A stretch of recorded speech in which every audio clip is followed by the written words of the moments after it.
WWE has over 200 wrestlers across all of their rosters at the moment, so it's understandable that some performers may well go missing. I mean, it could be worse. Better to be AWOL than be, I don't know, released in the midst of a global pandemic despite signing a new deal, and the reason the company gives is budget cuts, and then they declare $1 billion in revenue. But I am getting off topic here.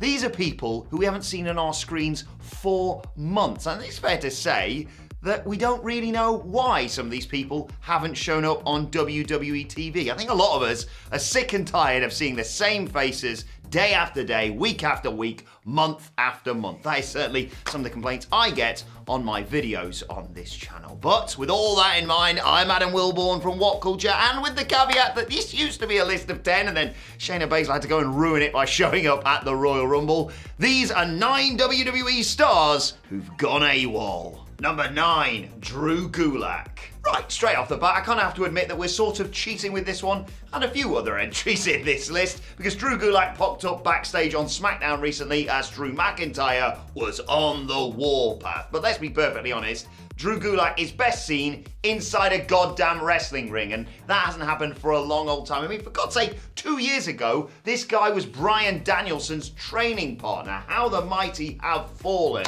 He hasn't wrestled on TV since the Christmas Eve episode of SmackDown. He hasn't won since an episode of Main Event back in October. His last big storyline was Angel Garza kicking a rose up his arse. This guy deserves so much better.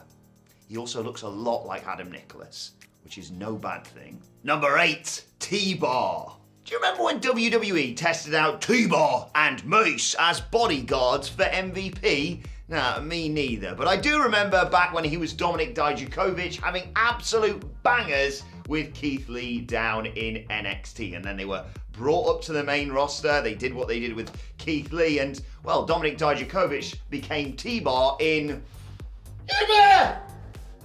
It didn't go well, did it? Let's be honest. I mean, he had a better name than Queef or Slapjack or whatever the bloody lot were called. But even so, now T-Bar has been split with Mace. He's on Raw, Mace is on SmackDown, and T-Bar's wrestling on Main Event, which no one watches. They could put the return of Stone Cold Steve Austin on Main Event and still no one would care. I think he last wrestled in December, losing a 3-minute bout to Finn Balor. They may as well shift this guy over to SmackDown so he could reunite with Mace. Speaking of which, number 7, Mace. Newsflash, the 2021 WWE Draft was a colossal waste of time, but you already knew that. And yeah, more on that in just a few minutes. Mace was split from T-Bar, moved over to SmackDown, where he's had the grand total of 1 match. It was an 18-man battle royal to determine the number 1 contender for Roman Reigns and his Universal Championship. And Mace didn't win, surprisingly. That happened in goddamn November. He hasn't even appeared on house shows since then, and the former Raw announcer hasn't even been signposted as potentially someone they could repackage. Look at the bloody size of him and T-Bar. Just reunite them back together and have them be big, beefy bastards kicking the crap out of dudes that Vince McMahon doesn't like. Job done. Number 6, Gable Steveson. Olympic gold medalist Gable Steveson made no secret of the fact he was going to complete college before he had his full-time run in WWE. And so why, oh why, did Monday Night Raw waste a draft pick on him? Well, because the WWE draft is pointless. That's why. Look, they may mention his name occasionally. They may even show video packages with amazing Olympic wrestling skills, or he might be a ringside for one of their big shows. But in reality, he's still going to have to finish school before you bring him in and burden him with the fact that you're going to keep mentioning Kurt Angle when you point to him. Yeah, no pressure there, mate. I think if you found a casual WWE fan and said, which brand is Gable Steveson on, they'd say, oh, have they renamed Shorty G again? Pointless, this. Number 5, Mustafa Ali. Oh, this is one I really don't want to have to talk about. Can I just say free Ali and then we can move on? No? Right, where to begin with Mustafa Ali? Well, he last wrestled on TV on the 29th of October episode of SmackDown, and he lost in 2 minutes to Drew McIntyre. There is no shame in that, of course, but the swirling rumours around Ali and his constant social media insistence that they should just, well, let him go is the reason why he's probably gone a bit AWOL from WWE TV. There was all that speculation about what on earth Vince McMahon pitched to him that made him go, you know what, that's the last straw. This is a guy who's been made to look like a twat at Money in the Bank, holding the briefcase whilst waiting for Brock Lesnar to just knock him off the ladder. Then they gave him the SmackDown hacker gimmick. Then they lumbered him with, you better! And people like Cockwomble and Sheeple or whatever they were called at the end of it all. And the thing is, everything they gave him, even when it was just like, God, do you want to make Mansoor look good in Saudi Arabia? He gave 100%. You can't give more than 100%. That's why I was nearly going to say 110%. He gave 100% because that's all you can give. But now, they won't let him go. You'll release everyone under the sun because you have to do budget cuts, and yet this guy wants to go and do what he's phenomenal at, and you're like, nah, don't let you go to the competition, so enjoy the next, year and a half being AWOL? Free Ali, WWE, come on. Number 4, Lacey Evans. One of the last times we saw Lacey Evans on WWE TV, she was boinking Ric Flair. Then she got legitimately pregnant. WWE probably said, can we use that in the story? And she probably went, no. Then she left to go and have a child. Congratulations to her, she gave birth in October, which meant that a lot of people who don't really understand how women's anatomy works were booking her to return at the Royal Rumble. That, of course, did not happen. She needs to recover and return in her own time. But when will that be? She feels like someone who could well return on the Raw or SmackDown after WrestleMania. But how will WWE present it? They didn't mention that Lacey Evans had given birth towards the end of last year. And are they going to bring her in as the military do-gooder or the snooty bitch that they made her the last time we saw her?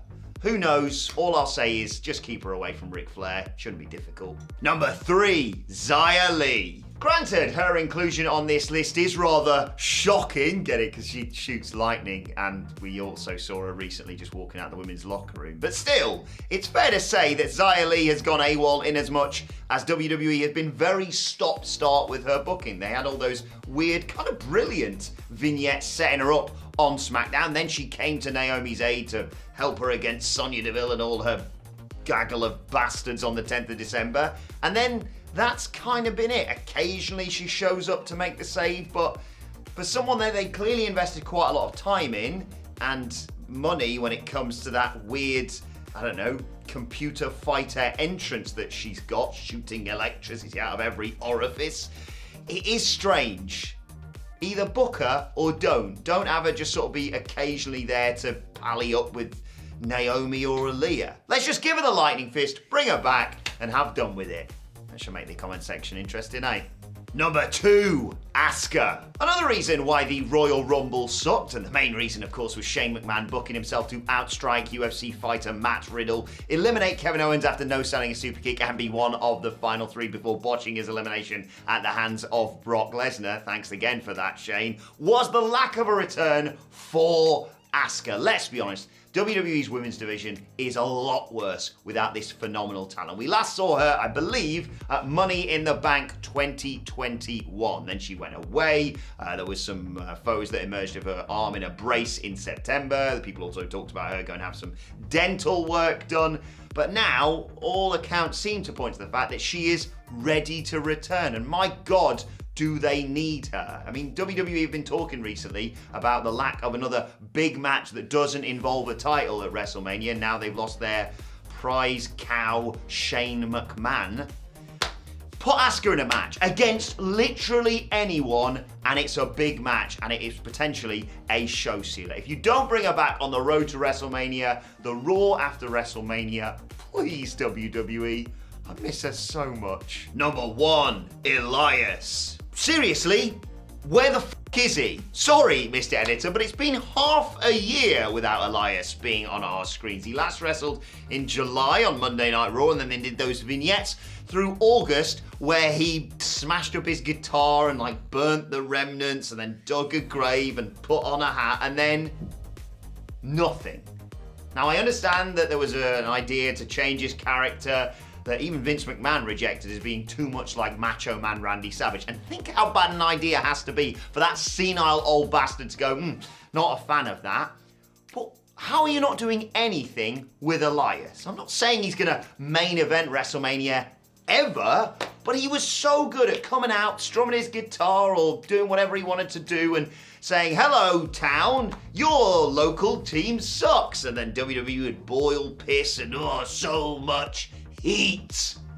They got enough time for wall-to-wall Happy Corbin and Madcap Moss segments and nothing for this poor bastard. If you're not going to do anything with him, WWE, a bit like with Mustafa Ali, let my people go. And that is our list. Did we miss any out? Well, there's enough to go around. Let us know in the comments section below. And don't forget to like, share, and subscribe. And subscribe to What Culture Wrestling on either iTunes, Spotify, or wherever you get your podcasts from for daily wrestling podcasts, of course. You can also let me know your thoughts on Twitter at WhatCultureWWE, where you can also find me at Adam Wilborn. Thanks for watching. I've been Adam from What Culture. We'll see you soon. Hello there, dear friends. Corporate Cleary here, dressed like a substitute teacher to give you some exciting news. First of all, between now and the 15th of February, that's right, that is the Boxing Day on Valentine's Day, we have 20% off everything. Point two is we are going to come up with a brand new shipping method that will not be tracked and will take quite a long time, anywhere between 2 and 12 weeks, but will be a fraction of the cost. Hey! So that is 20% off everything that's currently on the What Culture store and far, far cheaper shipping methods. Head over to shop.whatculture.com for all of this stuff. It's available there. Anything we sell, 20% off. Go and enjoy. The claw. Sorry, please forgive me. I must deal with a staffing issue. Goodbye.